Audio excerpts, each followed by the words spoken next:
Good afternoon, Malaysia, and welcome to Wednesday's edition of The Brief. I'm Gerard Ratnam. I'll be joined by Crisis Management Analyst Nordin Abdullah shortly, and we'll also be talking to DATO Dr. HAJI AZMI GHAZALI. He's the Deputy Health Minister. We'll be talking about vaccinating kids, or the program in Malaysia is called PICKids. We'll be getting to that shortly, but let's start with what happened this morning in Parliament, and we'll walk you through the brief. But we're also having some updates coming in from YBKJ's press conference a while ago. So a lot on the show, on the program today, but we begin with this. The implementation of the automated driving test system is currently in the proof of concept or POC phase, and this is to ensure that it complies with the existing laws. Now, Deputy Transport Minister says that the Project Technical Committee for e-testing has been set up with 4 companies approved to run the POC. Now, still with Parliament, according to the Deputy Finance Minister, the Money Services Business Act 2011, Act 731, that's Act 731, is currently being refined. Now, the Act is meant to increase monitoring and prevention of remittance activities, ensuring a more efficient action against illegal or registered remittance service providers. So that's being worked on as we speak. Now, in line with yesterday's International Women's Day, the PM has announced 6 initiatives to alleviate the burden of Malaysian women, including allowing women, listen to this, allowing women who have just lost their spouse to work from home until a suitable period. He also went on to propose mandating public listed companies to appoint at least 1 woman in the directorial position. So that's coming from the PM in line with International Women's Day yesterday. In other news, with regards to the COVID-19 Mediation Center, PMC-19, this gets a bit technical. The government has agreed that the amount in disputes under the construction sector, which previously was set at a ceiling of 500,000, has been changed to, now it has no limit. It comes without limit. The abolishment of the limit only involves cases in construction. Those looking to contact PMC-19 can do so by calling this number. It's 03 8872 7070. That's 8872 7070, or visit the website at www.pmc19.gov.my. And quick updates on vaccines. As of yesterday, more than 15 million adults have received their booster shots. And according to COVID-19, 97.5% this group has completed the vaccination, while another 98.7% received at least 1 dose. So that's good news coming in and all around with regards to inoculation, or the percentage of inoculation within the country. As always, on a weekday, we have Nordin Abdullah, but apparently he's joining us from Sekinchan. So while we're getting ready to go out and about in April and to open our country to visitors, Nordin is already out there scoping it out. So I'm going to speak a little louder just so Nordin can hear me, because he is currently without a pair of headphones. Nordin, can you hear me? Yes, I can, Gerard, loud and clear. It's great to be joining you from Sekinchan. Of course, we're out here looking at some of the food security issues, but also Sekinchan is a wonderful spot for tourism, and that's really something that I've seen. The tourism assets have been increased over the last few years.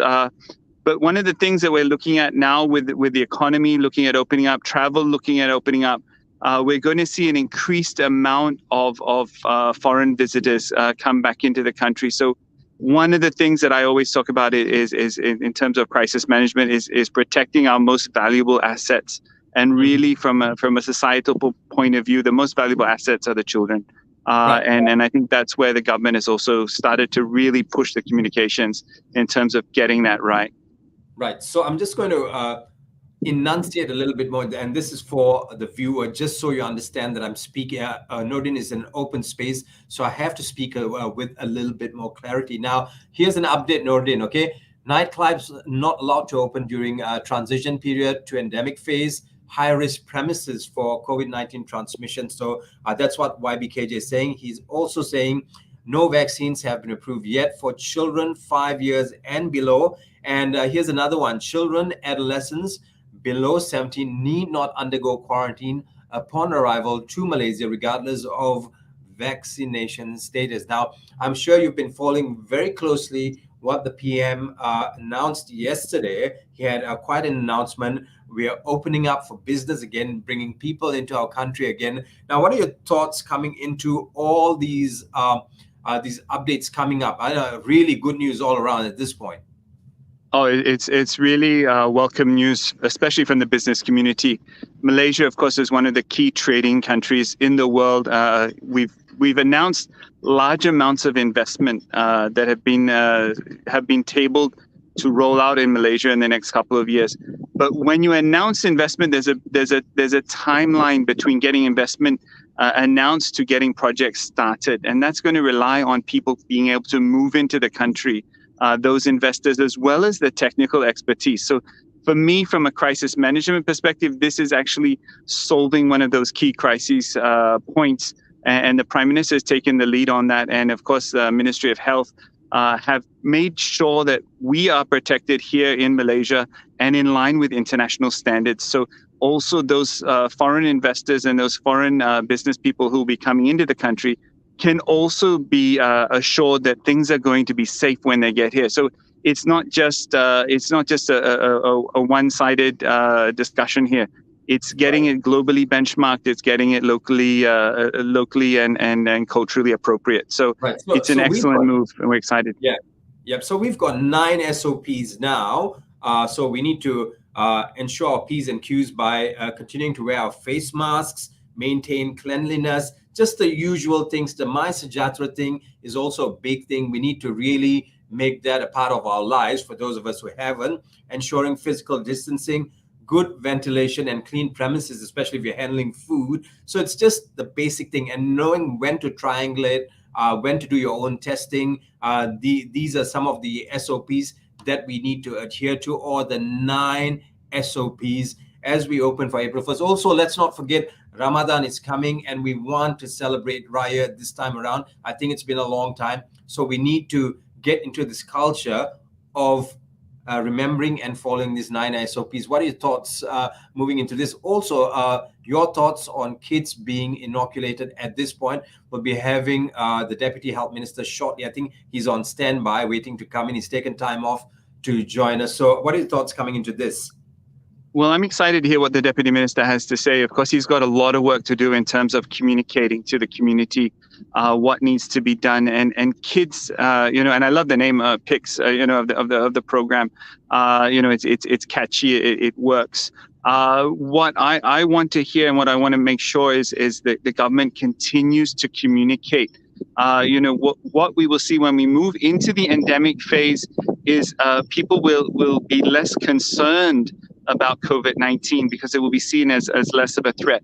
I think that it needs to be managed in a way that communication remains strong, even though SOPs have changed. And I think that's one of the key things. And when we look at what children, what we're doing with children under the age of 5, and one of the things that Malaysia has the benefit of, well, it's getting hot out here. One of the things that Malaysia has the benefit of is looking what happens around the region. And Malaysia has continually done that as a strategy in terms of managing COVID-19. And I think that's a wise move to get international best practice and locally acquired knowledge to make sure we get it right. Right. We're still waiting for YB to come in. I think he's busy getting up to speed as to what's happening. There's just so much happening this afternoon also in Parliament. They're still at it, talking about or rather debating the floods, the one that just happened. But I'm going to walk you through some of the business headlines. I'm going to keep you on for a bit until we get YB on. And I don't know if the sun's going to do you any justice. I'm trying to find a good spot, Gerard. It's a beautiful day out here in Sekinchang, and for those who are looking at finding a place to visit when things are ready, get out to Sekinchang. It's just gorgeous, and there's plenty of yummy food. Right. So I'm just going to read out the news headlines or the business headlines, and we're going to keep you in the background just so I know we can come back to this discussion. If YB is not ready, we really need your help on this. Now, we continue with trending business news. The ringgit opened flat against the US dollar today, despite high crude oil prices at 901. one US dollar was 4 ringgit 18 cent. Now, according to SBI Asset Management, the ringgit was insulated by strong possibility of China easing its COVID-19 restrictions, which could boost our tourism sector.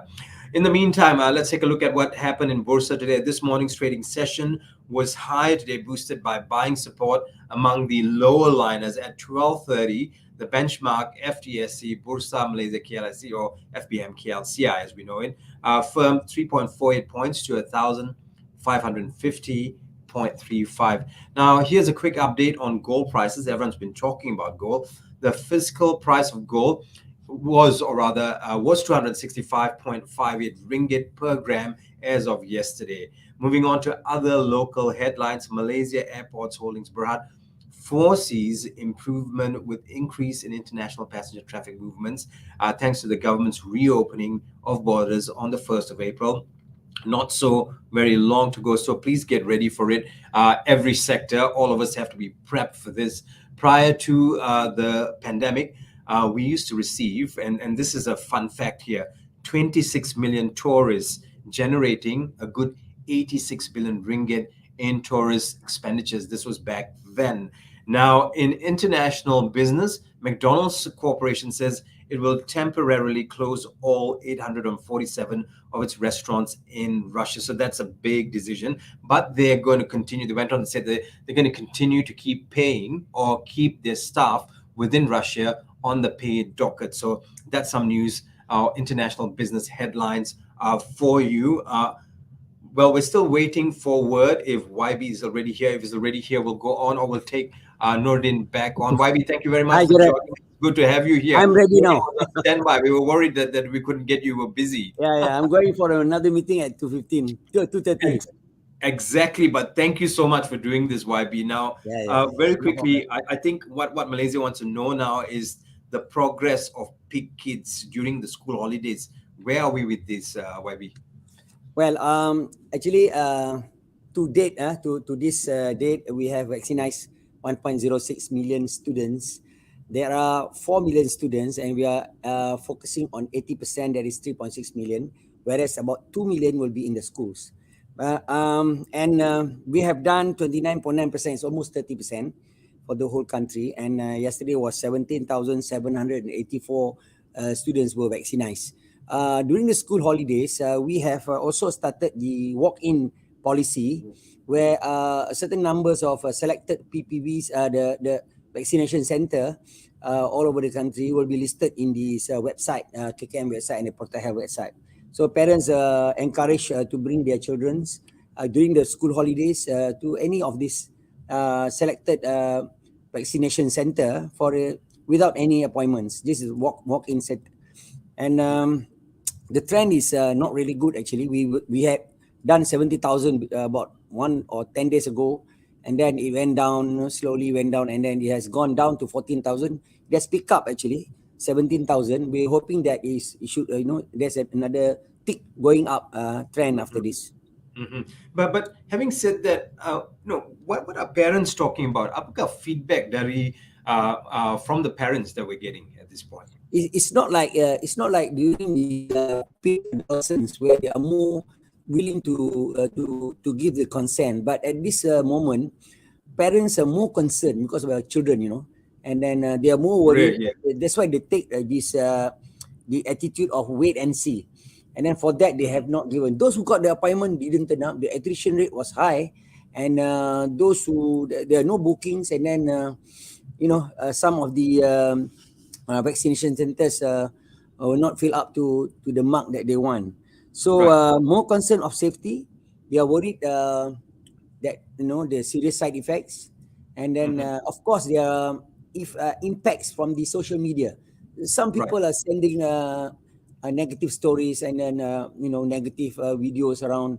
I really encourage parents to get the right message from KKM, from MOH itself, through our websites or even the JKJABs. Right. I think I've got a story here to tell you about.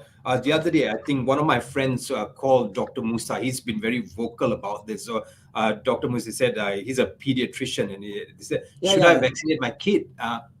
he said, yeah, what are you waiting for? Go and do it. And I think all doctors are doing that. You as a doctor too, I think with family and all, you're saying, please go out and get the kids vaccinated. Sure, Gerard. You see, vaccination has been in the country since 1950s. We have been doing it. We are saving a lot of life. Even the world is saving lots of life because of these vaccinations. Of course, they were inactivated. But you see, as I told you, these impacts on social media where people are reading false messages and all that, and they have the trust. That's why we are saying that get the proper message from the right person. For example, we have been engaging all the specialists, pediatricians, cardiologists, neurologists, immunologists, and all that to get into the media, whether it is from TV, radio, or even the social media, so that they can, transfer the right and more accurate knowledge of the importance of vaccination and the safety of vaccination. So far, to date, we have DCA has approved 2 vaccines, Comirnaty, Pfizer, and also Coronavac, Sinovac recently.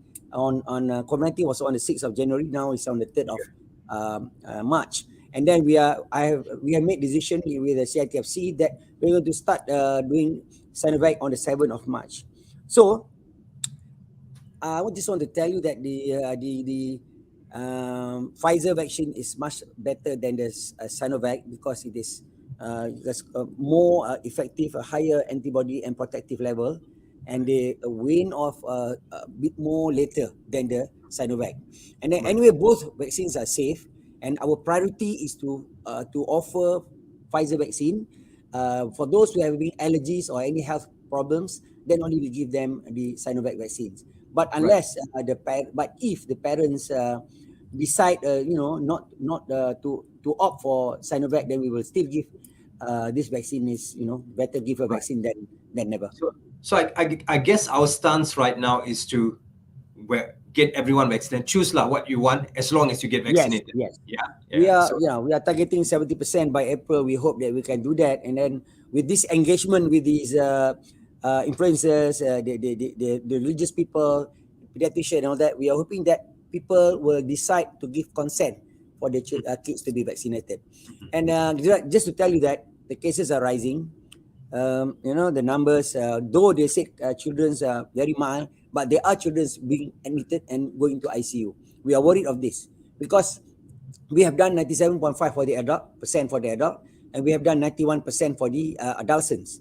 But the children are not protected. And they are going to the school picnics, to the malls, to the all the gatherings with the parents, and they are not protected. So I really tell you, because when there is a high rise of these Omicron cases, which is very transmissible, this is very risky for the older people, for those with the comorbid, and also definitely for the children. So please make the right decision. We should be more worried that our child are not vaccinated rather than not vaccinated, rather than our child is getting COVID, serious infection.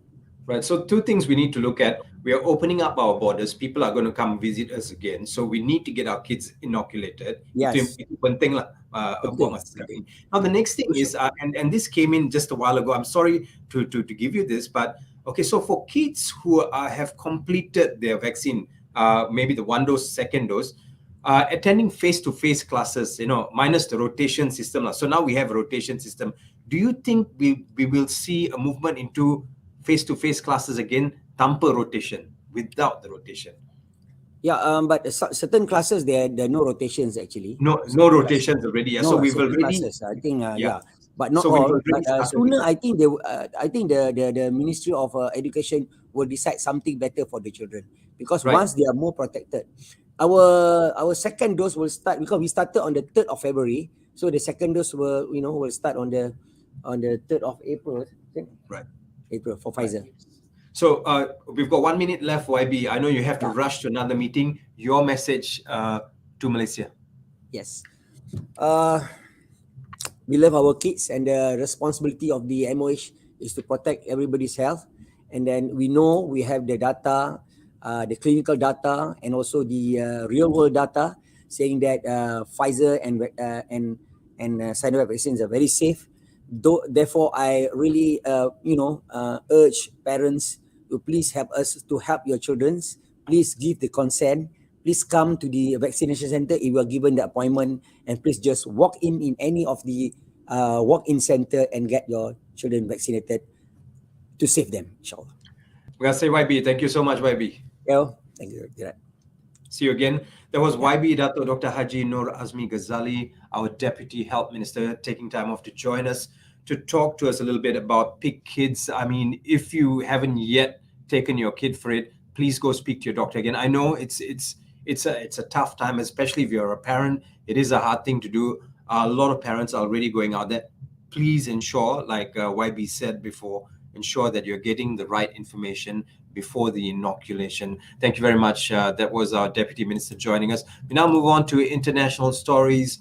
According to WHO, the global COVID-19 death toll has reached the grim milestone of 6 million from 4 million in a span of just over 4 months. Experts are saying the official death tolls are likely an undercount.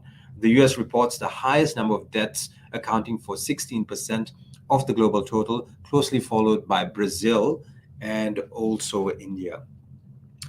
Now, in conjunction with International Women's Day, and I'm moving my gaze off the camera to read off a script here, the International Monetary Fund Managing Director says that the war in Ukraine has made life harder for women, prompted by major economic and social setbacks in the midst of the pandemic.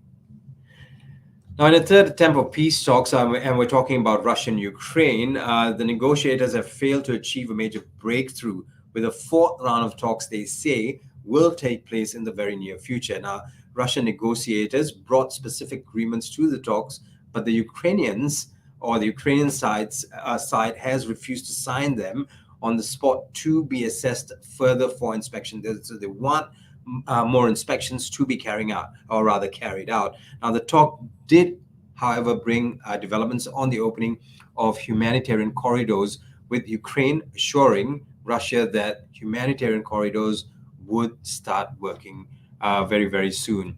Now, in a related development, the European Commission plans to cut EU dependency on Russian gas by 2/3 this year. Now, their plan is to switch to alternative pipeline supplies and clean energy. However, Moscow has come out to say, or warned, that Western sanctions on Russian oil could prompt it to close a major gas pipeline in Europe. So that's what Russia is saying at this point. Still with the Russian-Ukrainian conflict, the Russian armed forces destroyed nearly or close to 900 Ukrainian tanks and other armored vehicles while drowning 84 drones.